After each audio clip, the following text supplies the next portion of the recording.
اعوذ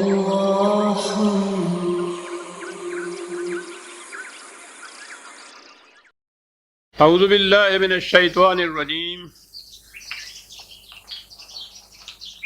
بسم اللہ الرحمن الرحیم۔ عزیزان مان، آج اپریل 1982 کی 2 تاریخ ہے اور درس قرآن کریم کا آغاز سورہ الفتح کی آیت 11 سے ہو رہا ہے، 48/11۔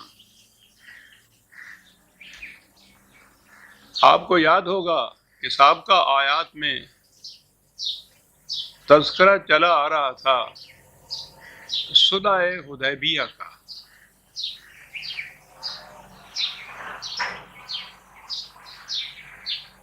اس واقعہ کی اہمیت اور نزاکت کا اندازہ اس سے بھی لگ سکتا ہے کہ قرآن کریم نے بڑی تفصیل سے اس کا ذکر کیا ہے۔ قریب قریب یہ پوری سورہ فتح اسی کے بیان پر مشتمل ہے۔ اس میں خاص بات اور بھی آئی، جیسا کہ میں نے پہلے بھی کہا ہے، نبی اکرم صلی اللہ علیہ وسلم کے خلاف جو کشمکش و شورش تھی، اس میں ایک تو یہ قریش تھے، کھلے بندوں دشمن، میدان جنگ تک کے لیے آنے والے۔ یہ ان کا کریکٹرسٹک جسے کہتے ہیں، یہ چیز ان کی قومی خصوصیت کہہ لیجئے کہ یہ کھلے بندوں دشمنی ہوتی تھی، کھلے بندوں دوستی ہوتی تھی۔ یہودیوں کو تو چھوڑ دیجئے، وہ تو شروع سے ہی ان کا کریکٹر، ان کی کردار ہی یہ چلا آ رہا ہے کہ ہر قسم کی منافقت ان کے ہاں جائز۔ لیکن خود عربوں کے ہاں بھی یہ جو قبائل تھے بعض، اور وہ زیادہ تر مدینہ طیبہ کے گرد و پیش کے جو قبائل تھے، ان کی یہ کیفیت تھی۔ انہیں اعراب کہا جاتا ہے۔ حضور تشریف لائے مدینہ میں تو یہ قبائل بھی اسلام لے آئے، لیکن ان کے اسلام کے متعلق خود قرآن کریم نے یہ بات واضح کی، اور وہ بڑی اہم چیز ہے۔ لیکن ہماری اہمیت تو قرآن کی تلاوت تک ہی رہ گئی۔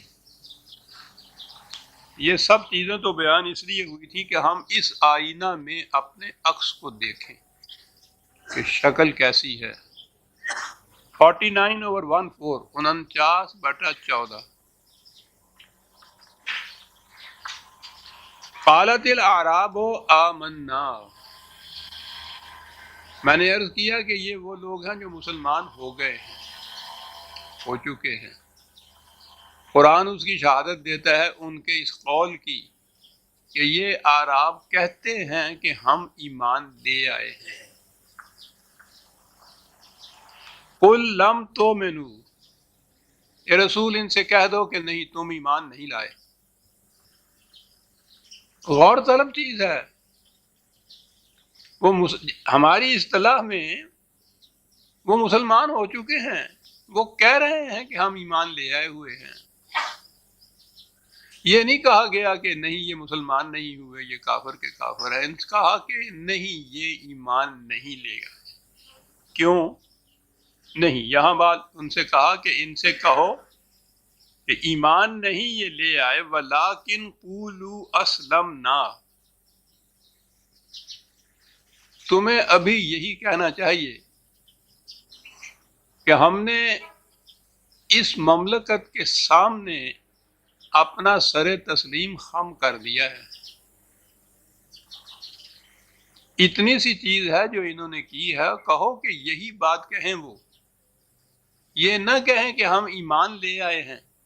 یعنی یہ جو سلطنت کے سامنے، مملکت کے سامنے سر تسلیم خم کرنا، سرنڈر کرنا جسے اپنے آپ کو کہتے ہیں، یہ نہیں تھا کہ وہ کافر کے کافر رہے تھے۔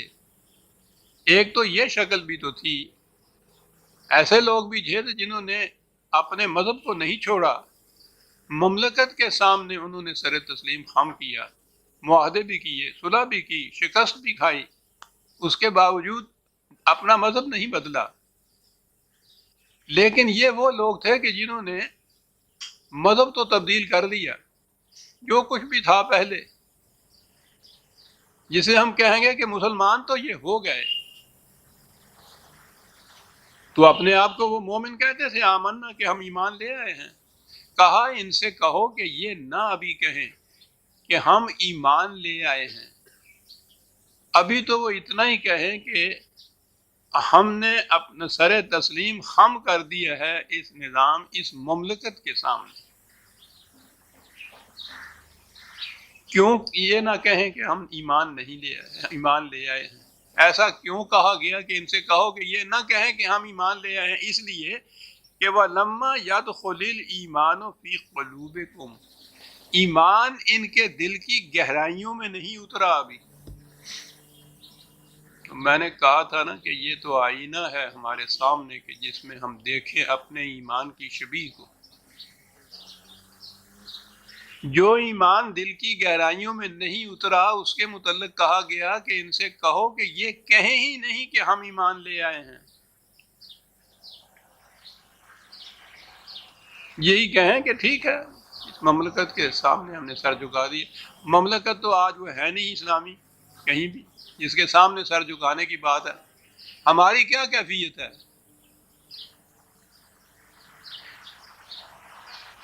مسلمان نام رکھانے والی قوم کے گھرانے میں ہم پیدا ہو گئے اور ہم نے کہنا شروع کر دیا کہ ہم مومن ہیں، مسلمان ہیں۔ وہ کہہ رہا ہے ان سے کہو یہ نہ کہیں۔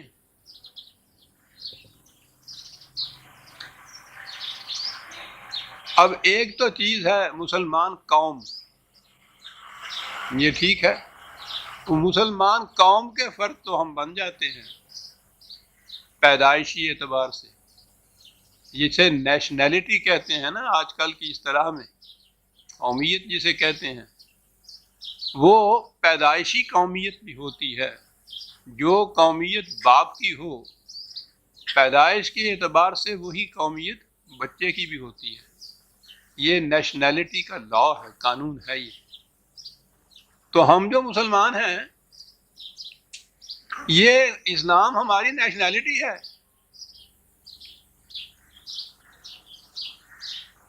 مسلمان قوم کے افراد ہیں اس اعتبار سے کہ مسلمانوں کے گھر پیدا ہو گئے، وہ بھی اس اعتبار سے۔ اور اگلی بات جو ہے جس سے روکا ہے کہ یہ نہ کہیں کہ ہم ایمان لے آئیں، کیوں؟ ایمان ان کے دل کی گہرائیوں میں نہیں اترا۔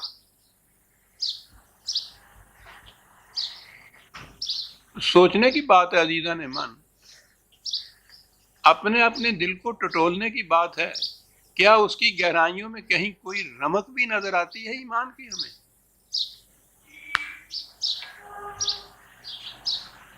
ہم سے تو اگر کوئی پوچھے کہ تم کیوں مسلمان ہو، ہمیں تو اس سادہ سا سوال کا جواب بھی نہیں آئے گا۔ یہ تو یہ رہی بات، یہ بات کہ مسلمان کہتے کس کو ہیں، اس سوال کا جواب بھی ہمارے پاس نہیں۔ شاید آپ متعجب ہوں کہ یہ ایکسٹریمسٹ ہے، یہ شخص جب بات کرتا ہے تو شدت تک پہنچ جاتا ہے عزیزان من، اپنی طرف سے نہیں کچھ کہہ رہا، یہ جواب کسی عوام کی طرف سے نہیں دے رہا۔ آپ کے ہاں کے بڑے بڑے جید علماء کرام، وہ جو پنجاب فضادات کمیٹی 1953 کے مارشل لاء کے بعد قائم ہوئی تھی، اس کی تحقیقاتی رپورٹ بھی شائع ہو چکی ہوئی ہے، وہ موجود ہیں۔ ملک بھر کے علماء کرام کو ان لوگوں نے وہ عدالت کی حیثیت سی اس کمیٹی کی، جسٹس منیر مرحوم اس کا چیئرمین تھا۔ انہوں نے ان علماء کرام سے پوچھا تھا کہ مسلمان کسے کہتے ہیں، اس کو ڈیفائن کر دیجئے جسے انگریزی میں کہتے ہیں۔ آپ حیران ہو گئے کہ ان حضرات میں سے اکثر و بیشتر تو وہ تھے جنہوں نے کہا تھا کہ وہ انگریزی میں کہتے ہیں نا وی ریکوائر نوٹس، کہ یہ ایسا سوال نہیں ہے کہ ہم فوراً ہی اس کا جواب دے دیں کھڑے کھڑے، اس پہ تو بہت کچھ غور و فکر کی بات ہے، سوچنا پڑے گا، تحقیق کرنا پڑے گا، اس کے بعد کہیں جا کے یہ پتہ چلے گا کہ مسلمان کسے کہتے ہیں؟ ویسے یہ روز بڑے فخر سے اعلان کرتے ہیں کہ فلاں آیا دارا مسیح اور ہم نے اس کو مسلمان کر دیا، ہمارے ہاتھ پہ وہ ایمان لے آیا، فلاں مولانا صاحب کے دست سعادت ماپ میں مشرف با اسلام ہو گیا، مسلمان ہو گیا، مسلمان نام رکھ دیا، یہ سب کچھ کرتے ہیں۔ پوچھا گیا کہ مسلمان کہتے کس کو ہیں؟ تو بیشتر نے تو یہ کہا کہ صاحب اس کے لیے تو خاصا وقت چاہیے ہمیں، تحقیق کرنے کے لیے، مطالعہ کرنے کے لیے کہ مسلمان کسے کہتے ہیں، پھر بتا سکیں گے۔ اور جنہوں نے کوئی جواب دیا، کسی ایک کا جواب دوسرے سے نہیں ملتا تھا۔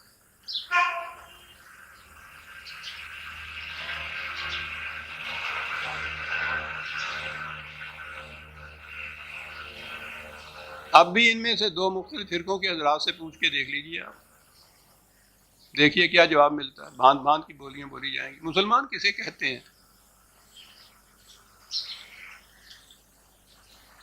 تو یہ جو چیز ہے، قرآن نے جو معیار بتایا ہے کہ یہ کہنے کا حق اسی کو پہنچتا ہے کہ میں ایمان لے آیا ہوں جس کے دل کی گہرائیوں میں ایمان اتر چکا ہو۔ ایمان تو کہتے ہی اسی کو ہے۔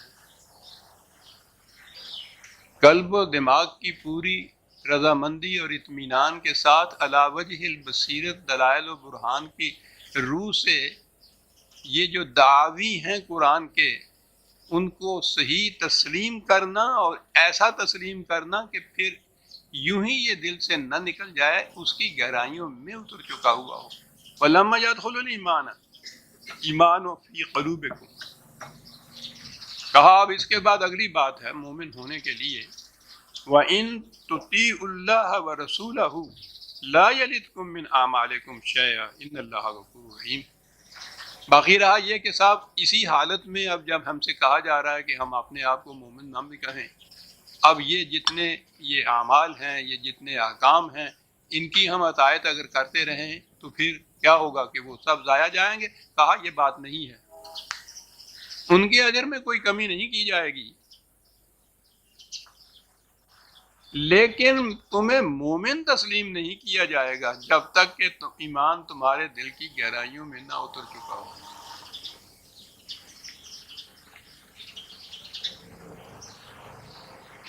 تو یہ تو قیامت تک کے لیے ایک معیار قائم ہو گیا ایمان کا۔ یہ تھے وہ آراب، یہ دل کی گہرائیوں میں جو نہیں اترا تھا ایمان، اس کا نتیجہ کیا تھا؟ وہی چیز جو منافقین کے متعلق قرآن نے کہی ہے نا، وہ یہی لوگ تھے۔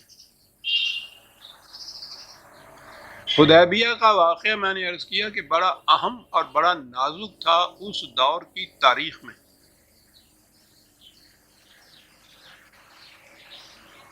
اس سے پہلے یہ 6 سال کے اندر، یہ 6 ہجری کا واقعہ ہے، مسلسل لڑائیاں ہوتی رہیں قریش کے ساتھ، لیکن وہی ہجوم کر کے آتے تھے، مدافعانہ جنگیں کہیے ان کی، یہ باہر نکل کے مکے تک نہیں پہنچے تھے۔ یہ پہلا موقع تھا جب یہ طے کیا گیا، جنگ کے لیے نہیں، صرف کعبے کے لیے، عمرہ کہہ لیجئے، کیونکہ ابھی تو حج کے دن بھی نہیں شروع ہوئے تھے۔ یہ اس مقصد کے لیے گئے تھے، ان سے کہہ دیا تھا کہ ہم صرف اس مقصد کے لیے آ رہے ہیں، اور اس مقصد کے لیے تو کعبہ یا مکہ جسے اوپن سٹی کہتے ہیں آپ، اس ساری دنیا کے لوگ، تمام قبائل، تمام عرب، وہ وہاں آتے تھے، جاتے تھے، ہجوم رہتا تھا، میلے لگتے تھے، اور پھر حج کے دنوں میں تو پوچھو ہی نہ کہ کتنی بڑی جمعیت وہاں ہوتی تھی۔ قریش کی تو صدارت، سیادت اور امارت قائم ہی اسی بنا پر تھی۔ تو آپ نے یہ کہلا بھیجا کہ ہم اس مقصد کے لیے آ رہے ہیں۔ 1400 کے قریب صحابہ آپ کے ہمراہ تھے، جنگ کی کوئی بات نہیں تھی، تو روانہ ہو رہے تھے مکے سے۔ تو جن کے دلوں میں ایمان اتر چکا ہوا تھا، ان کو تو اس سے بڑی خوشی تھی کہ ایک تو کعبے کی زیارت ہوگی، پھر نبی اکرم صلی اللہ علیہ وسلم کے زیر قیادت اس قسم کا باسعادت سفر، پوچھیے نہیں ان کی خوشی کا ٹھکانہ کیا تھا۔ لیکن یہ جو عرب تھے ان کے دل میں یہ کھٹکا تھا کہ وہ قریش تو یہاں بیٹھے ہوئے چین نہیں لینے دیتے ہم لوگوں کو، اور اب یہ فیصلہ ہے کہ ان کے گھر چلے چلے۔ ان کے ذہن میں تھا کہ وہاں تو وہ بھون کے رکھ دیں گے ہمیں، چنانچہ یہ ساتھ نہیں گئے۔ یہاں سے بات شروع ہوتی ہے۔ پیچھے تو وہ تھا کہ وہ جو صاحب ایمان تھے صحابہ، جب وہ نازک وقت آیا ہے اور حضور نے کہا ہے کہ آؤ، جو تم نے خدا سے اپنے بیع و شرع کا ایک معاہدہ کر رکھا ہے، اپنی جانیں بیچ دی ہوئی ہیں، ان کی تجدید کرو، اس بیعت کی، اس جو بیچا ہے، بیعت کے معنی ہے بیچ دینے والی چیز، جو کچھ تم نے بیچا ہے اس کی تجدید کرو، تصویب کرو، توثیق کرو، کنفرم کرو، کیونکہ وقت آ گیا ہے اس کے پورا کرنے کا، اس عہد نامہ کے۔ اور وہاں یہ بیعت رضوان جسے کہتے ہیں، وہاں یہ بیعت لی گئی تھی، تجدید کہیے نا اس بیع کے معاہدے کی، اور اس کی اہمیت یہ تھی کہ کہا یہ گیا کہ رسول یہ آتے ہیں تیرے ہاتھ پر ہاتھ رکھ کے یہ بیعت کی توثیق کرتے ہیں، ان سے کہو کہ ان کے ہاتھ کے اوپر تمہارا ہاتھ نہیں خدا کا ہاتھ ہے۔ یہ تھی اہمیت اس بیعت کی۔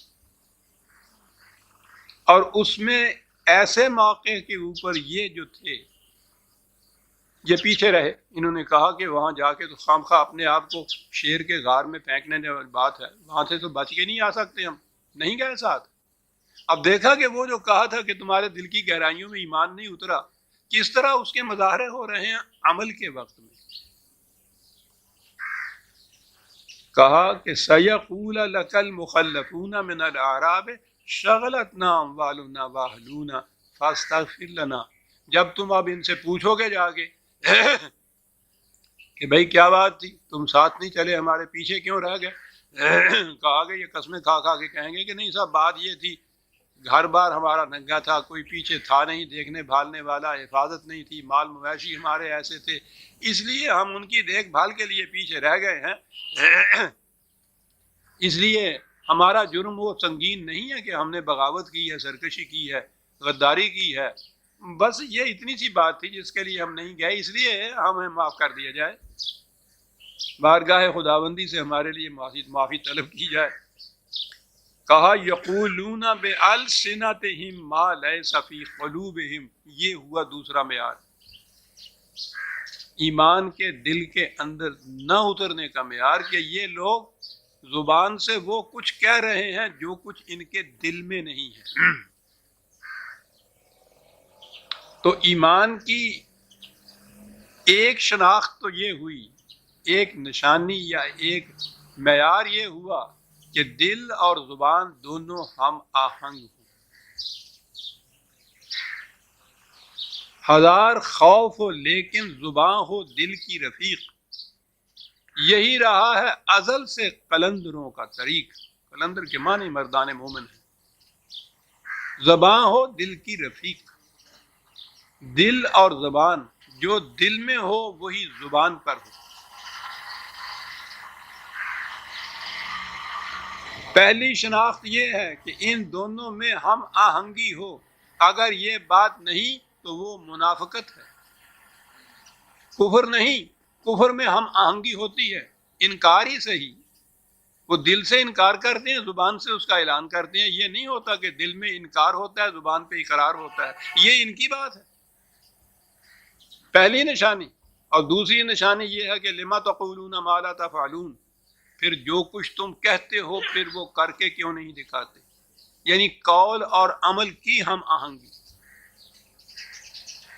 تو ایمان کی لڑی یوں ہوئی کہ قلب اور زبان کی ہم آہنگی، اور جو زبان سے کہا جائے اس کی اور عمل کی یک رنگی، یوں ہوا، یہ ہوئے مردان مومن، جو دل میں وہ زبان پہ جو کہا ہے وہ کر کے دکھایا۔ غور فرمایا عزیزہ نے من اس آئینے کو، آپ نے دونوں چیزیں یہاں آ گئی،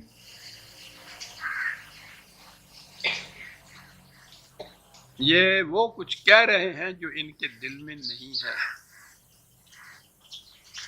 اور ویسے تو اب اس دور کے اندر تو وہ ہر ایک کی یہی قریباً کیفیت ہے، لیکن یہ جو مردان سیاست ہیں ان کا تو شیوہ ہی یہ ہوتا ہے. ایسی مکیاولی سیاست چھا گئی ہے ساری دنیا پر، نہ دیر میں نہ حرم میں خودی کی بیداری، کہ سیاست نام ہی اس کا ہے. ایک خاص زبان ہوتی ہے سیاست کی، ڈپلومیٹک لینگویج، کہ وہ الفاظ استعمال کیے جائیں کہ جب جی چاہے ان کا کوئی دوسرا معنی پہنا دیا جائے انہیں. زبان الفاظ، بڑے خوبصورت الفاظ وہ ہوتے ہیں، اس میں بڑی ٹریننگ ہوتی ہے، خاص طور پر وہ بڑی الگ زبان ہے. الگ زبان کے یہ معنی نہیں کہ انگریزی زبان وہ نہیں ہوتی. الفاظ ایسے ہوتے ہیں کہ جو ایسے زبان الفاظ استعمال کیے جائیں کہ جب جی چاہے ان کا الٹا معنی اس میں سے نکلا ہے. ڈپلومیٹک لینگویج، سیاست کا معیار ہی آج یہ ہے. جو اس میں سب سے زیادہ شاطر ہے وہ سب سے زیادہ کامیاب ہے. یعنی یقولون بألسنتہم ما لیس فی قلوبہم، قل فمن یملک لکم من اللہ شیئا ان اراد بکم ضرا او اراد بکم نفعا بل کان اللہ بما تعملون خبیر. کہا یہ جو تم نے کہا ہے کہ نہیں، ہم تو اس لیے رک گئے تھے کہ مال مویشی کی حفاظت کا سامان نہیں تھا. کیوں وہ بات کہتے ہو جو حقیقت نہیں ہے؟ کیا تم سمجھتے ہو کہ اس قسم کی منافقت سے، اس قسم کی دروغ گوئی سے تم قانون کو جھٹلا سکو گے؟ تم خدا کو فریب دے سکو گے؟ خدا کا قانون اس سے بڑا بالا ہے، اور اس کے پاس ایسے ذرائع ہیں معلوم اور تحقیق کرنے کے کہ جو کچھ تم کہتے ہو فی الواقع وہی ہے یا تم منافقت برت رہے ہو. اس لیے اس کی بالادستی سے تم نہیں بچ سکتے. تو یہ دو چیزیں پھر آج ہمارے سامنے آ گئی. اسلامی نظام یا مملکت جسے آپ کہیں گے، اس میں یہ چیز بھی ہوگی کہ بالادستی اس میں قانون خداوندی کی رہے گی. مملکت کے پاس ایسے ذرائع ہوں گے اور ہونے چاہیے جن سے وہ معلوم کر سکے کہ کہنے والا جو کچھ کہہ رہا ہے یہ حقیقت ہے یا یہ فریب دے رہا ہے. اور یہ محض کسی ظن و گمان، وہم کے اوپر یا گمان کے اوپر نہ ہو، فی الواقع ایسے ذرائع ہوں جن سے یہ چیزیں معلوم کی جا سکیں. یہ جو کہا ہے بل کان اللہ بما تعملون خبیرا، یہی بات نہیں ہے کہ خدا کو اس کا علم ہے. خدا کو اگر علم ہے اور وہ علم ادھر نہیں آتا تو اس مملکت کو یا ارباب حل و عقد کو، ان کو اس سے تو کچھ فائدہ نہیں پہنچتا. خدا کو اس کا علم ہے. خدا کو کس بات کا علم نہیں ہے؟ لیکن آپ کو معلوم ہے منافقین کے متعلق خدا نے خود رسول اللہ صلی اللہ علیہ وسلم سے کیا کہہ دیا تھا؟ جتنا انہوں نے تنگ کیا ہے، یہ جو کھلی ہوئی لڑائیاں ہوئی ہیں ان کے ساتھ، قریش اور دوسرے لوگ جو تھے ان کے ساتھ میدان جنگ میں، یا جتنی تکالیف انہوں نے پہنچائی ہیں اس مسلسل اس کشمکش کے اندر، وہ اتنی زیادہ کرب و اذیت رسان نہیں تھی جتنی ان منافقین کی جالیں تھیں. یہ چین سے بیٹھنے ہی نہیں دیتے تھے. یہ کیفیت تھی. بہت جی چاہتا تھا حضور کا بھی اور صحابہ کا بھی، یوں کہیے کہ یہ ذرا نکھر کر معلوم ہو جائے کہ ان میں سے کون کون سے اس طرح کے منافق ہیں. خدا نے کہہ دیا رسول سے کہ ہم نہیں تمہیں بتائیں گے، تمہیں خود ان کی چال اتوار، کیریکٹر سے، باتوں سے خود اندازہ لگانا ہوگا کہ ان میں سے منافق کون ہے اور پرخلوص مومن کون ہے. ہم نہیں بتائیں گے. تو خدا نے جو کہا کہ ہم جانتے ہیں جو کچھ ان کے دلوں میں ہے، تو جب تک وحی کے ذریعے سے خدا حضور کو نہ بتائے جو خدا کا علم ہے، تو از خود تو حضور کو نہیں علم ہو سکتا. از خود کے لیے وہی طریقہ بتایا جو ہمارے آپ کے بھی کام آ سکے کہ تمہیں خود معلوم کرنا ہوگا. ورنہ اگر خدا اپنے اس علم کی روح سے جو معلوم کیا ان منافقین کے متعلق اطلاع دے دیتا رسول اللہ صلی اللہ علیہ وسلم کو تو ٹھیک ہے، وہ پہلے دن سے ان کو خارج کر دیا جاتا. لیکن یہ ہمارے لیے اسوہ رسول اللہ تو نہ بن سکتا نا، اس لیے کہ ہمیں تو خدا وحی کے ذریعے سے نہیں بتلائے گا کہ اس سے بچ کے رہنا، یہ منافق ہے، فریب دے جائے گا، دھوکہ دے جائے گا. تو ہمارے لیے کیا بات اسوہ ہوئی؟ یہ کہ خدا نہیں بتائے گا، تمہیں خود معلوم کرنا ہوگا. کیا بات ہے عزیزان. اور فرماتے ہیں کہ قرآن کی ہدایت کس طرح ہمارے لیے ابدی طور پر بھی ایک ہدایت نامہ بنتی ہے. کہا ان سے کہو کہ اصل میں بات یہ ہے، بل ظننتم ان لن ينقلب الرسول والمؤمنون الى اهليهم ابدا وزين ذلك في قلوبكم وظننتم ظن السوء وكنتم قوما بورا. کہنے لگے بات یہ تھی، تمہارے دل میں یہ بات تھی کہ یہ جا تو رہے ہیں لیکن وہاں سے یہ بچ کے نہیں آئیں گے. یہ تھا تمہارے دل میں ان کے متعلق یہ گمان اور یہ ظن، جس کی بنا پر تم نے یہ کہا کہ ہمیں ساتھ نہیں جانا چاہیے. یہ تو اپنے آپ کو ہلاکت میں منہ میں دھکیلنے کی بات ہے. یہ تھا گمان تمہارا. تو آپ دیکھتے ہیں کہ یہ چیزیں جتنی بھی ہیں قدم قدم پہ نظر آتی ہیں کہ منافقین کا یہ شیوا ہوتا ہے. بات یہ تھی دل میں، گئے اس لیے نہیں تھے ساتھ، پوچھا تو کہا یہ کہ نہیں صاحب دل سے تو ہم تمہارے آپ کے ساتھ ہی تھے. بات اصل میں یہ تھی کہ گھر بار خالی تھا، حفاظت کرنے والا کوئی نہیں تھا، اس لیے ہم رہ گئے. قرآن بتاتا چلا جا رہا ہے کہ یہ بات تھی، ان نے گمان یہ کیا تھا کہ تم بچ کے نہیں آ سکو گے. اور یہ ایک ایسی چیز تھی کہ جو ان کے دل میں، وہ قرآن نے کہا ہے کہ بدترین وقت وہ ہوتا ہے انسان کے لیے جس میں تباہی آ جاتی ہے اس کی، کہ اس کے غلط کاموں کو شیطان بڑا مزین بنا کے اس کو دکھائی دیتا ہے، دکھاتا ہے. غلط کام بہت بڑا نیکی کا کام، اچھا کام نظر آتا ہے اسے، مزین بنا دیتا ہے، وہ خوشنما بنا دیتا ہے. وہ یعنی اس کے جذبات، شیطان تو آپ کو معلوم ہے نا کہ اس کے جو مفاد پرستانہ جذبات ہوتے ہیں اپنے، وہ غلط کام کو بڑا حسین اور مزین بنا کر دکھاتے ہیں. غلط کام اگر غلط کی حیثیت سے سامنے آ جائے تو پھر تو کوئی بھی بجوز ان چند کے کہ جو دانستہ غلط کرنا چاہیں، باقی کوئی بھی اس کام کو نہیں غلط کو کہے. نقصان رساں کام کو کوئی بھی نقصان رساں نہیں کہے. وہ تو ہوتا یہ ہے کہ وہ ہوتا ہے تباہ کن، نقصان رساں، لیکن انسان کے مفاد پرستانہ غلط جذبات اس کو مزین کر کے دکھاتے ہیں. یہ جس قدر تباہیاں پھیلی ہوئی ہوتی ہیں معاشرے میں، وہ اس نقطے کے بہت تھوڑے لوگ وہ ہوتے ہیں جو غلط کام کو، جرم کو، گناہ کو سمجھتے ہوئے کہ یہ غلط کام ہے پھر بھی الرغم کرتے ہیں. بہت کم ہوتے ہیں وہ دھڑلے سے یوں کرنے والے. اکثریت انہیں کی ہوتی ہے کہ جو غلط کاموں کو ان کے اپنے جذبات مفاد پرستی کے بہت مزین کر کے دکھاتے ہیں. اس کے لیے بڑی بڑی اس کے لیے تعویلیں، بڑے بڑے غلط دلائل یہ پیش کرتے ہیں کہ نہیں صاحب وہ یہ بات اصل میں یوں ہے، کوئی بات نہیں ہے ایسا کرنے میں سب کچھ. اور آج تو اس کے لیے لمبی چوڑی کسی دلیل اور تعویل کی ضرورت ہی نہیں ہے. کسی سے پوچھئے کہ صاحب آپ یہ غلط طریقہ اختیار کیے ہوئے ہیں دولت جمع کرنے کا، وہ کہتے ہیں کہ صاحب میں نہیں کیا ہوا ہے، سب کر رہے ہیں. چلیے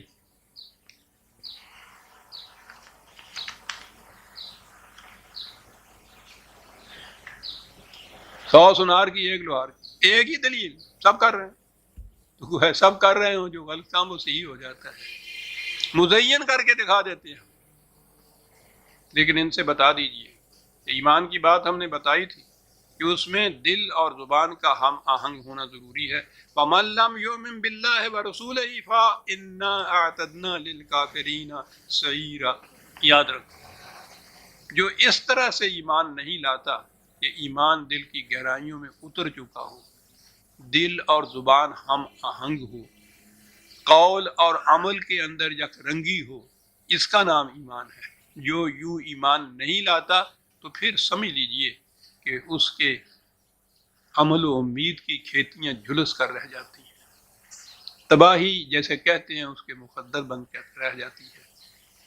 باقی رہا خدا، یعنی اس کو ضرورت نہیں ہے ان کی اس امداد کی اور نصرت کی اور تقویت کی کہ وہ ان کو اپنے ساتھ رکھنا چاہتا ہے، اس کو تو ووٹنگ کی بھی ضرورت نہیں ہوتی۔ اس کے لیے تو وَلِلَّهِ مُلْكُ السَّمَاوَاتِ وَالْأَرْضِ، ساری کائنات کے اندر اسی کے قانون کی انہوں نے کہا تھا نا کہ ہم سے یہ جو بھول ہو گئی ہے، نہیں ساتھ جا سکے، یہ اس کے لیے وجہ ہے اور دلیل ہے، اور کہا یہ تھا کہ اس کی ہمیں معافی دے دیجئے، یا خدا سے کہیے وہ ہمیں اس کو معاف کر دے، مغفرت جسے کہا جاتا ہے۔ تو آپ کو تو معلوم ہے، اب آپ تو برسوں سے سنتے چلے آ رہے ہیں، درس کی یہ اصطلاح، قرآن کی یہ اصطلاحات بھی آپ کے سامنے آ چکی ہوئی ہیں، اس لیے ہر موقع کے اوپر مجھے زیادہ تفصیل میں جانے کی ضرورت نہیں ہوتی۔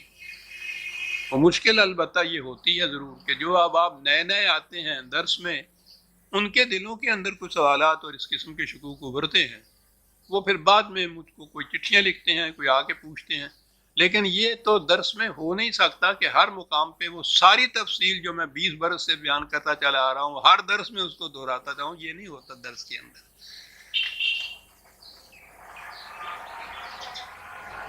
کہا یہ کہ یہ اس کے لیے کہتے تھے کہ خدا سے کہیے کہ اس معاملے میں، جسے عام طور پہ معاف کر دینا کہتے ہیں، اس کے معنی یہ ہوتے ہیں کہ اس سے ہماری حفاظت کی جائے، جو نقصان اس سے ہمیں ہوگا۔ خیر، کہا یہ خدا سے یہ کہتے ہیں کہ خدا سے یہ کہا جائے، یہ بات اس کی نہیں ہے۔ یہ جو ہے نا یغفر لمن یشاء ویعذب من یشاء، یہی بات یہ اس قسم کا من یشاء والی بات جو ہے وہ تو سارے قرآن میں بھری ہوئی ہے۔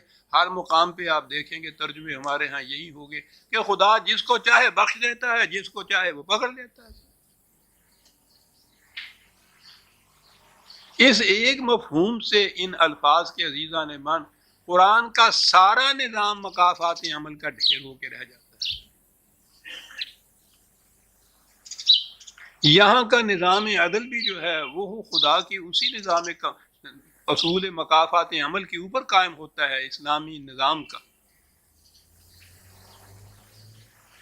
کہ انسان کے اپنے عمل کا ہی نتیجہ ہوتا ہے۔ تباہی آتی ہے اس کی وجہ سے، حفاظت ہوتی ہے اس کی وجہ سے، کامیابیاں ہوتی ہیں اس کی وجہ سے، ناکامیاں ہوتی ہیں اس کی اپنے وجہ سے۔ خدا نے تو قوانین دے دیے ہیں، رہنمائی دی ہے، سیدھے راستے پہ چلنا، غلط راستے کی قدم اٹھانا، یہ اس کے اپنے فیصلے پہ، اس نے دونوں راستے صرف دکھائے ہیں۔ یہ نہیں ہے کہ وہ جسے چاہتا ہے صحیح راستے پہ چلا دیتا ہے، جسے چاہتا ہے غلط راستے پہ چلاتا ہے، تو اس کے بعد اگلی بات جو ہے کہ پھر ان کو غلط راستے پہ چلنے والوں کو جہنم میں بھیج دیتا ہے، تو وہ تو جسے چاہتا ہے غلط راستے پہ چلا دیتا ہے، پھر اس کو جہنم میں بھیج دیتا ہے۔ تو یہ بات میں نے عرض کیا ہے نا کہ پہلی دفعہ نہیں آئی، 20 سال سے آتی چلی آ رہی ہے۔ شکوک پیدا ہوتے ہیں یا سمجھنا چاہتے ہیں اگر آپ احباب، تو میں نے یہ بھی کر دیا ہے، آپ احباب کی محنت بچانے کے لیے میں نے سب کچھ لکھ بھی دیا ہے۔ کتاب التقدیر دیکھ لیجئے آپ، یہ من یشاء والی بحث جو ہے پورا میرا خیال ہے کوئی چوتھا حصہ کتاب کا اسی کے اوپر منتشر ہے کہ بڑا اہم ہے یہ۔ یوں ہی آپ نے یہ ترجمہ کیا کہ جسے چاہتا ہے وہ ہدایت دیتا ہے، جسے چاہتا ہے گمراہ کرتا ہے،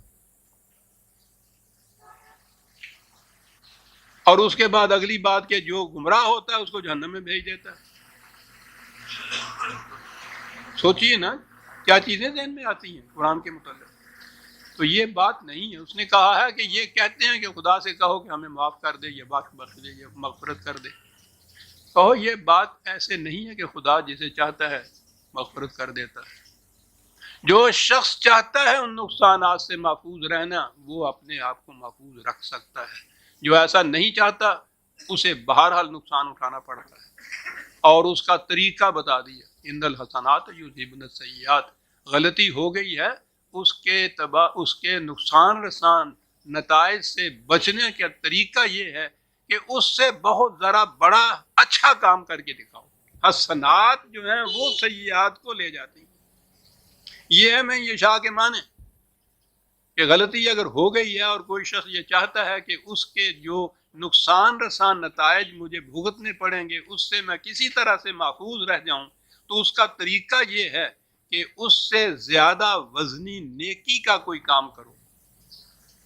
نتیجہ یہ ہوگا کہ وہ اس سہو اور خطا اور اس برائی کے اس غلط کام کے نقصان رساں نتائج سے بھی محفوظ کر دے گا تمہیں، اور اس کے بعد چونکہ یہ بہت بڑا وزنی ہوگا اور کچھ کامیابیوں کی چیزیں بھی تمہارے حصے میں آ جائیں گی۔ اس نے اصول دیا ہے، ثقلت موازین اور خفت موازین کا میزان کھڑی کی ہے، پلڑے ہیں اس کے اندر، برائیوں کا پلڑا اور بھلائیوں کا پلڑا جسے ہم کہتے ہیں۔ اس نے کہا کہ اگر کسی وقت تمہاری برائیوں کا پلڑا جھک گیا ہے، زیادہ ہو گئی ہیں، تو اس کو اونچا کرنے کا طریقہ یہ نہیں ہے کہ خدا سے کہو کہ ذرا اس کو اونچا کر دیجئے، طریقہ یہ ہے کہ بھلائیوں کے پلڑے میں زیادہ ڈال دیجئے، خود بخود وہ پلڑا جھک جائے گا، وہ اٹھ جائے گا۔ غور فرمایا کہ ایک تشبیہ سے قرآن کتنے اہم معانی بیان کرتا ہے، حقائق بے نقاب کر دیتا ہے۔ کیا طریقہ اس نے بتایا ہے مغفرت حاصل کرنے کا، میزان پلڑے کا، اور وہ یہ ہے کہ وہ ایک ایک ذرہ، اس نے یہ کہا وَمَن يَعْمَلْ مِثْقَالَ ذَرَّةٍ خَيْرًا يَرَهُ وَمَن يَعْمَلْ مِثْقَالَ ذَرَّةٍ شَرًّا يَرَهُ۔ ایک ایک ذرہ عمل کا اس میزان خداوندی میں، وہ قانون مکافات عمل کے میزان میں تلتا ہے۔ اب اس میں تو یہی بات ہے کہ جس قسم کے اعمال ایک پلڑے میں جائیں گے وہ پلڑا جھکے گا۔ تمہاری غلطیوں کے، گناہوں کے، جرموں کے جو کہ ذرات جس پلڑے میں جمع ہو رہے ہیں، اگر وہ جھک گیا ہے تو اس کا نتیجہ تباہی ہوگا، لیکن بچ سکتے ہو اگر دوسرے پلڑے کے اندر بھلائیوں کے اندر بھلائیوں کے ذرات زیادہ داخل کر دو۔ یہ طریقہ ہے من یشاء کا۔ یہ انسان کے اوپر ہے، یہ ذمہ دار ہے اپنے ہر کام کا۔ یہ نہیں ہے کہ خدا جس کو چاہتا ہے جہنم میں بھیج دیتا ہے، جسے چاہتا ہے جنت میں بھیج دیتا ہے۔ جو جنت میں جانا چاہتا ہے وہ جنت میں جانے والے کام کرے، وہ جنت میں چلا جائے۔ جو نہیں جانا چاہتا، جہنم میں جانا چاہتا ہے، برائیوں کا کام کرے، جہنم میں چلا جاتا ہے۔ جو اس قسم کے کاموں کے بعد ندامت کے اشک ندامت، اس کی ارکے ندامت اس کی پیشانی پہ آتے ہیں، اور پھر وہ صرف اتنا نہیں ہے کہ وہ جسے ہم توبہ کہتے ہیں کہ یا اللہ میری توبہ، اس نے کہہ دیا معاملہ ختم ہو گیا، وہ کام کرے کہ جو ان غلط کاموں کے نقصان رساں نتائج کا ازالہ کر سکے اور کچھ اس کے حصے میں مثبت پازیٹیو اور اس کے حصے میں بھی آ جائے۔ وہ کہا جب یہ کچھ کرو گے تو کان اللہ غفور الرحیم۔ کیا بات ہے دونوں لفظوں کی۔ میں نے ابھی عرض کیا ہے نا کہ زیادہ اچھے کام کرو تو ایک تو وہ جو غلط کاموں کا نتیجہ تھا نقصان رساں، اس سے بچ جاؤ گے، وہ تو ہو گیا غفور، اس سے بچانے والا، بخشنے والا نہیں ہے، بخشش کا سوال نہیں ہے، وہ بچاتا ہے۔ بچنا ہے، مغفرت کے معنی بچنے کے ہوتے ہیں، تو وہ غفور بھی ہے۔ اور اس کے بعد جب تمہارا یہ بھلائیوں کا حسنات کا پلڑا اتنا زیادہ بھاری ہوگا کہ اس کا ازالہ تو اس نے کر دیا، پھر اور بھی اس کے اندر ہے، تو کہا پھر سامان نشو و نما بھی ملے گا، رحمت بھی ملے گی، غفور الرحیم۔ میں نے عرض کیا تھا نا عزیزان ایمان، قرآن کی آیات میں جہاں خدا کی صفات آتی ہیں وہاں کھڑے ہو کے سوچنا چاہیے کہ یہ دو لفظ کیوں قرآن لایا، یہ ایک لفظ کیوں لایا، بڑا اہم ہوتا ہے۔ اور وہ تو اس کے نکات جو ہیں، اس جو پہلے بیان کیا گیا ہے، حقیقت میں اس کی تائید میں ہوتے ہیں۔ یہ خدا کی صفات جو بیان ہوتی ہیں، یہ یوں ہی نہیں ہوتی کہ شاعری جو ہے کہ یہ لکھ دیا توقع، وہ لکھ دیا توقع۔ غفور الرحیم۔ سَيَقُولُ الْمُخَلَّفُونَ إِذَا انطَلَقْتُمْ إِلَىٰ مَغَانِمَ لِتَأْخُذُوهَا ذَرُونَا نَتَّبِعْكُمْ يُرِيدُونَ أَن يُبَدِّلُوا كَلَامَ اللَّهِ۔ کہا جب تم کامیابی حاصل کرنے کے بعد یہ غنائم جو تمہیں حاصل ہوں گے، جنگ سے مال غنیمت ملے گا اور جو کچھ حاصل ہوگا، اس کی جھولیاں بھر بھر کر جب تم واپس لوٹو گے تو اب یہ ان کا جی جل جائے گا کہ ہو ہم ساتھ کیوں نہ چلے گئے، ہمارے حصے میں بھی یہ جو کچھ آ جاتا۔ کہا یہ اس وقت کہیں گے کہ صاحب ہمیں جو ہوا ہے اس کو تو چھوڑ دو، اب ہم تمہارا اتباع ضرور کریں گے، اطاعت کریں گے، اور ہمارے اس وعدے کی بنا پہ اس میں سے ہمیں حصہ دے دو۔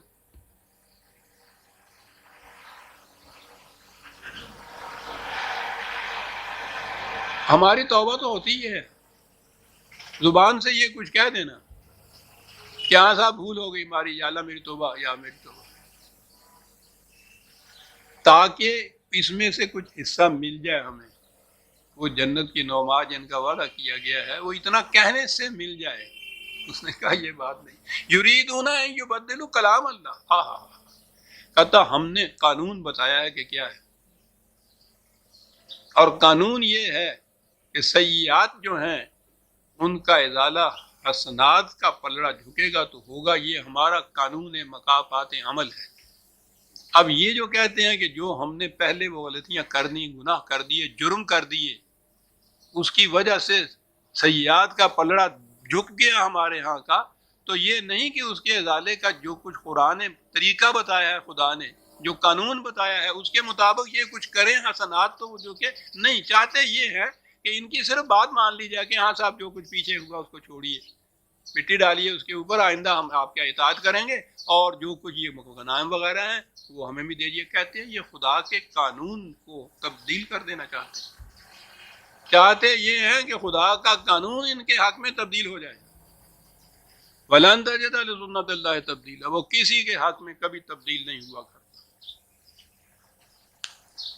قانون تو وہی ہوتا ہے قابل احترام جو کسی کے حق، کسی وجہ سے جس میں تبدیلی نہ آئے۔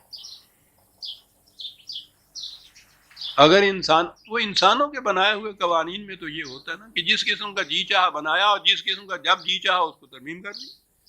ترمیم کے معنی بدل دینا ہوتا ہے نا اس قانون کو۔ کہتا خدا کے قانون میں یہ نہیں ہوتا، یہ چاہتے یہ ہیں کہ خدا کا قانون ان کی مرضی کے مطابق بدل جائے۔ قُل لَن تَتَّبِعُونَا كَذَلِكُمْ قَالَ اللَّهُ مِن قَبْلُ كَذَلِكُمْ قَالَ اللَّهُ مِن قَبْلُ، کہا یہ جو خدا نے کہہ دیا تھا نا پہلے ہی کہ تمہارے دل کے اندر کچھ اور ہوتا ہے، زبان پہ کچھ اور ہوتا ہے، اس کی بنا پہ یہ بات بھی یوں قابل تسلیم نہیں ہے کہ تم نے یہ کہہ دیا کہ پچھلے کی جو پیچھے ہو چکا ہے اس کو درگزر کیجئے، آئندہ ہم ایسا کریں گے کہ اتنے سے ہی تمہاری بات مان لی جائے، اور ہم کہہ دیں کہ ہاں صاحب مخلصانہ طور پہ تم مومن ہو گئے اور آؤ ہمارے ساتھ۔ کہا یہ نہیں ہو سکے گا۔ وہ تو اس کے بعد اپنے عمل سے، اپنی روش سے یہ ثابت کرنا ہوگا تمہیں کہ فی الواقعہ جو کچھ ہم کر گزرے تھے اس پہ ہمیں ندامت ہے، آئندہ ایسے کام کر کے دکھاؤ جس سے معلوم ہو جائے کہ فی الواقعہ تمہارے دل کی گہرائیوں میں ایمان اترا ہوا ہے۔ یہ ہے طریقہ، ایسے کرنا ہوگا تمہیں۔ فَسَيَقُولُونَ بَلْ تَحْسُدُونَنَا، جب تم ان سے یہ کہو گے کہ نہیں اس طرح سے یوں ہی ایک عرضی دے دینے سے تو معافی نہیں مل سکتی، اس کے لیے تو یہ کچھ کرنا ہوگا۔ کہا ہم نے جو کہا تھا نا کہ ان کے دلوں میں کچھ اور ہے، تم دیکھو گے اس کے بعد یہ کہیں گے کہ صاحب یہ اتنی شرطیں ورتیں جو تم ہم پہ عائد کر رہے ہو، اصل میں بات یہ ہے کہ تم ہم سے حسد کرتے ہو کہ یہ بھی ہمارے جیسے کیوں بن جائے۔ حسد کرتے ہو، بالکل ٹھیک بات ہے۔ جواب اس کا کسی غصے میں نہیں دیا، گالی نہیں دی، پھٹکارا نہیں ہے، بل کانوا لا یفقہون الا قلیلا، بات یہ ہے کہ جو کچھ ہم نے کہا ہے یہ اس کو سمجھ ہی نہیں رہے، سمجھنا چاہتے نہیں۔ بہت تھوڑے ہیں کہ جو تفقہ سے کام لیتے ہیں، سمجھ سے کام لیتے ہیں۔ یعنی آپ غور کیجئے کہ کیا بات ان کے خلاف کیا بات کہی ہے، یہ کہی یہی ہے کہ یہ سمجھ سے کام لیتے تو یہ بات ایسی نہ تھی جو سمجھ میں آ نہ سکتی۔ وہ جذباتی باتیں ساری کر کیے چلے جا رہے ہیں، پہلے غلط بیانی، پھر جھوٹے دلائل، پھر منافقت کا پردہ، پھر اس قسم کا وعدہ کہ جی آئندہ ہم یہ کچھ کریں گے۔ یہ جذباتی چیزیں تھیں۔ قرآن دلائل دے رہا ہے کہ نہیں بھائی، قانون کی روح سے یہ بات ہے، یہ تو حسنات کا پلڑا ہے جو سیئات کے پلڑے کا ازالہ کر سکے گا۔ بات سمجھنے کی ہے، سوچ لو۔ کہا بات یہ ہے کہ یہ سمجھ بوجھ سے تو کام نہیں لینا چاہتے، جذباتی طور پہ وہ چاہتے ہیں کہ وہ بھی جذباتی طور پہ آپ کے لیے کچھ کہیں، آپ بھی جذباتی طور پہ کہہ دیں کہ اچھا چلو جاؤ معاف کر دیے۔ کہ یہ بات یہاں نہیں ہے۔ قانون اسی کا قانون کہلا سکتا ہے عزیزان من جو جذبات سے بلند ہو، جبکہ کوئی قانون انسان کسی بشر، کسی انسان کے قلب کے اندر سے نکلے گا، قلب کی رنگینی کا اثر اس میں کسی نہ کسی حد تک آ جائے گا، خواہ ایک فرد ہو، آمریت ہو، خواہ جمہوریت ہو اس قسم کی، خواہ ساری دنیا کے انسان مل کے بھی کیوں نہ قانون بنا دیں، اس میں ان کے اپنے جذبات کی رنگینی کا عکس ضرور آ جائے گا۔ اور یہی ہے بنیادی نقص جو مغرب کی جمہوریت میں ہے۔ اسلام قانون سازی کا حق کسی انسان کو دیتا ہی نہیں ہے۔ قانون صرف خدا کے بنائے ہوئے دیے ہوئے ہیں، اس میں جذبات کی بات نہیں ہوتی۔ خدا تو جذبات سے بہت بلند ہے نا، اور وہی قانون ہے کہ جو ابدی بھی کہلا سکتا ہے، غیر متبدل کہلا سکتا ہے، مکمل کہلا سکتا ہے، بدل نہیں سکتا، جذبات نہیں اس میں۔ تو قانون کی تو پہلی شرط یہ ہے جذبات کا دخل نہ ہو، اور وہ مرغ باد نما کی طرح مصلحتوں کے تابع روز بدلتا نہ رہے۔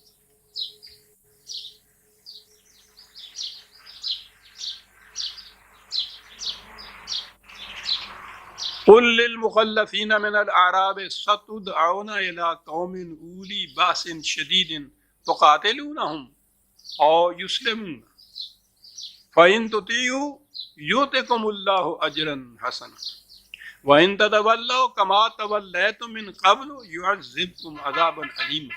ان سے کہو کہ بات بڑی صاف سی ہے، یوں ہی زبانی کچھ کہہ دینے سے اور تسبیحوں پہ یہ توبہ کے ورد کر لینے سے تو یہ بات نہیں بنتی۔ تم کہہ رہے ہو نا کہ آئندہ آپ دیکھیے گا کہ ہم اطاعت کریں گے اور مقابلہ آپ کے ساتھ جائیں گے، تو کہنے لگے یہ بات کوئی دور کی نہیں ہے، یہ لڑائیوں کا سلسلہ تو جاری ہے ابھی، اس کے بعد جو جنگ ہوگی اسی میں دیکھ لیجیے گا، آئیے گا۔ اگر تم نے صدق کے دل سے ساتھ دیا، میدان جنگ میں ساتھ گئے، جہاں فروشیوں کا ثبوت دیا آپ نے، تو یہ جو پہلے آپ سے غلطی، خطا اور سہو ہو گیا ہے، جسے تم کہتے ہو معافی، اس کی معافی کیوں ملے گی؟ اس کے لیے تو خون کی قیمت دینی پڑے گی۔ تو دیکھ لیں گے ہم کو، دیر کی بات کیا ہے، چلیے یوں صحیح دیکھیے آپ نے توبہ کے لیے شرط کیا لگائی گئی۔ اور یہ حدیبیہ کی صلح کے بعد پہلی جنگ جو ہوئی تھی خیبر کی جنگ تھی، جو یہودیوں کے ساتھ ہوئی، بڑی سخت جنگ تھی وہ۔ غنیمت یہ ہے کہ وہ پھر آخری جنگ ان کے ساتھ کرنی پڑی۔ پہلے تو انہیں مدینے سے نکالنا پڑے گا، روز کوئی نہ کوئی سازش، روز کوئی نہ کوئی شرارت نکال کے باہر انہیں مقام تھا وہ خیبر، یہ وہاں بس گئے تھے، وہاں بسا دیا گیا تھا۔ وہاں بیٹھے ہوئے بھی سازشیں کرتے تھے، باہر کی طاقتوں کے ساتھ مل کے مسلمانوں کے خلاف سازشیں کرتے تھے، جنگ پہ اتر آئے ہوئے تھے، قلعے بنا لیے ہوئے تھے۔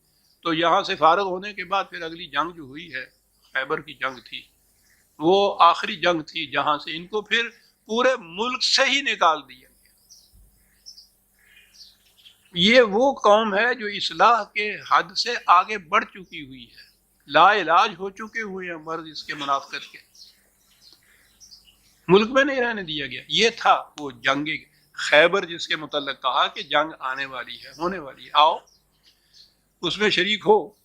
اگر وہاں تم نے واقعی اطاعت کی تو پھر تم دیکھو کہ اجرن حسنہ کتنا ملتا ہے تمہیں، اور اگر اسی طرح سے تم پھر گئے جیسا کہ اس سے پہلے پھرا کرتے تھے، تو پھر یہ جو تمہارے خلاف سزا ہے پہلے سے بھی زیادہ علم انگیز سزا ہوگی تمہاری، جو کچھ تم کر رہے ہو۔ ہاں قرآن ہے نا کہ یہ جو ہم نے کہا ہے کہ اسی طرح سے اگر پیچھے رہ گئے تم تو پھر وہی کچھ کیا جائے گا جو ہم کہہ رہے ہیں۔ لیکن لیسا علی الاعمی حرج ولا علی العارج حرج ولا علی المریض حرج، کہنے لگا وہ یہ نہ سمجھ لیجئے گا کہ اس میں استثناء نہیں، مریض جو ہیں ٹھیک ہے وہ نہیں جا سکتے، لولے لنگڑے ہیں وہ نہیں جا سکتے، اندھے ہیں وہ نہیں جا سکتے، تو یہ جو ہم نے کہا تھا نا جو نہیں جائے گا اس کے خلاف یہ سزا دینے والی تدبیر اختیار کی جائے گی، تو اس میں مستثنا ہیں یہ لوگ۔ یہ نہ سمجھ لیں کہ صاحب ہم تو اس معذوری کی وجہ سے نہیں جا سکے، ان کی معذوری تو قابل فہم ہے، وہ مستثنا ہیں اس سے۔ وَمَن يُطِعِ اللَّهَ وَرَسُولَهُ يُدْخِلْهُ جَنَّاتٍ تَجْرِي مِن تَحْتِهَا الْأَنْهَارُ، اور پھر جو اطاعت کرے گا خدا رسول کی تو اس اطاعت کے بدلے میں یہ جو کامیابیاں حاصل ہوں گی، کامرانیاں، فائز المرامی جتنے کی بھی جس کو وہ جنت سے تعبیر کرتا ہے، اور آپ کو معلوم ہے کہ وہ ایمان اور اعمال صالحہ کی بنا کے اوپر جو ایک مملکت قائم ہوتی ہے اس کے نتائج حسنہ کو وہ اس دنیا کے اندر جنت قرار دیتا ہے، اور یہی پھر آگے بڑھتی ہوئی چلی جاتی ہے، آخرت کی جنت بھی اس کا نام ہو جاتا ہے۔ کہا انہیں یہ کچھ حاصل ہو جائے گا، وَمَن يَتَوَلَّ يُعَذِّبْهُ عَذَابًا أَلِيمًا، اور جو پھر اس سے پھر جائے گا پھر اس کو دردناک سزا دی جائے گی۔ اور آپ کو پتہ ہے کہ یہ پھر جانے کے والوں کے متعلق قرآن نے جو دردناک سزا کہی ہے، قوموں کی زندگی میں وہ سزا کیا ہوا کرتی ہے؟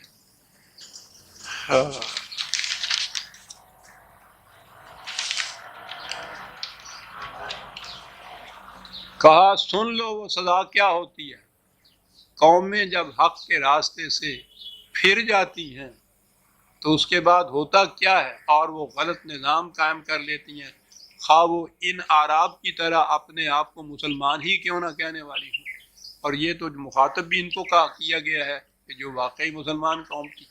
وَإِن تَتَوَلَّوْا، ان سے کہہ دو کہ اگر تم پھر گئے اس نظام سے، يَسْتَبْدِلْ قَوْمًا غَيْرَكُمْ، تو وہ تمہاری جگہ ایک دوسری قوم لے آئے گا، ثُمَّ لَا يَكُونُوا أَمْثَالَكُمْ، وہ پھر تمہارے جیسی نہیں ہوگی۔ استبدال قومی، یہاں افراد کے جرائم کا ذکر نہیں ہو رہا، قوم کی قوم کا ذکر ہو رہا ہے۔ قوم غلط نظام اگر قائم کرتی ہے اور اس کے تابع زندگی بسر کرنے پہ مطمئن ہو جاتی ہے، تو پھر اس کا آخری جو جس عذاب جس کو ہم نے سمجھا ہمارے ذہن میں وہ وہی ہوتا ہے کہ وہاں جا کے قیامت میں جہنم میں وہ عذاب کے معنی یہ ہے، ایسی سزا اس کی، ایسا انجام، ایسا عواقب اس کے اس قسم کے جہنمی۔ اور اس میں یہ بتایا کہ قوم جب یہ کرتی ہے تو اس کا نتیجہ پھر یہ ہوتا ہے کہ اس کی جگہ ایک اور قوم آ جاتی ہے، وہ لے لیتی ہے، وہ اس قوم جیسی نہیں ہوتی۔ انہی جیسی اگر وہ قوم ہو تو پھر اس تبدیلی کے معنی کیا ہوئے؟ پھر تو کوئی بات ہی نہ ہوئی، وہ ان سے بہتر قوم ہوگی جو ان کا جگہ لے گی۔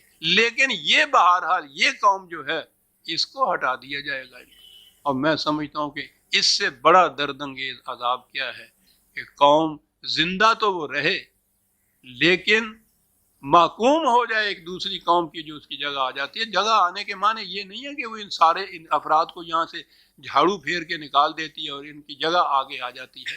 ایسا بھی ہوتا ہے کہ بیشتر ان میں سے قتل ہو جاتے ہیں، بیشتر ان میں سے بھاگ جاتے ہیں، قید کر لیے جاتے ہیں، لیکن قومی استبدال کے معنی یہ ہیں کہ ایک قوم کی حکومت، کامرانی، کامیابی، اس کی جگہ دوسری قوم آ جاتی ہے، وہ ان پہ غالب ہو جاتی ہے، یہ محکوم ہو جاتے ہیں دوسری قوم کے، اور یہ سب سے بڑا عذاب گنایا ہے قرآن کریم نے۔ سورہ الفتح کی آیت 17 تک ہم آ گئے، عزیزان من 18 سے آگے، اور ایک اعلان ذرا سا افسوسناک بھی۔ آپ کو معلوم ہے اب آپ کو کہ میں ہر سال آپ حضرات سے کچھ چھٹی مانگا کرتا